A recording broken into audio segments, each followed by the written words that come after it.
और में बोल न्यूज़ के नुमाइंदे मोइन जुबैर, अदाकार बिलाल अब्बास खान के हमरा मौजूद हैं, उनसे बात करते हैं। बताइए, नामवर कास्ट जिन्होंने अभी फिल्म उनकी रिलीज़ होने जा रही है, बिलाल अब्बास, कुदसिया, रेहाम और अनीशा मौजूद हैं। उनसे जानते हैं कि आज के मैच पर क्या कहना चाहेंगे आप। यार बहुत एक्साइटेड है, मैं तो अपनी पूरी कास्ट के साथ जाऊंगा, आज का मैच देखूंगा और मैं बहुत होपफुल हूँ कि हम आज का मैच का वर्ल्ड कप भी जीतेंगे।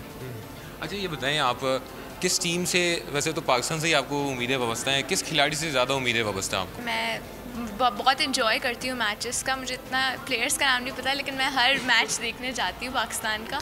और आज हम इंशाल्लाह जा रहे हैं Emporium mall for the screening. I am तो huge fan of cricket and I मतलब आजकल बाबर और रिजवान जो के और ऑल्सो आसिफ। अच्छा, बिलाल भाई, आसिफ के छक्के ज़्यादा पसंद हैं आपको या शाहीन शाह अफरीदी की बॉलिंग? आसिफ के छक्के। शाहीन, आई लव शाहीन, मगर आसिफ, क्योंकि आसिफ अपनी कुछ टाइम पहले फॉर्म लूज़ कर गए थे, कम बैक दिया और इतना खूबसूरत कम बैक दिया, तो वो ऑब्वियसली आसिफ। तमाम पाकिस्तानी इस वक्त दुआ गो हैं कि ये जो सेमीफाइनल है वो पाकिस्तान टीम अपने नाम करे और फाइनल जीत कर वर्ल्ड कप की ट्रॉफी पाकिस्तान लेकर।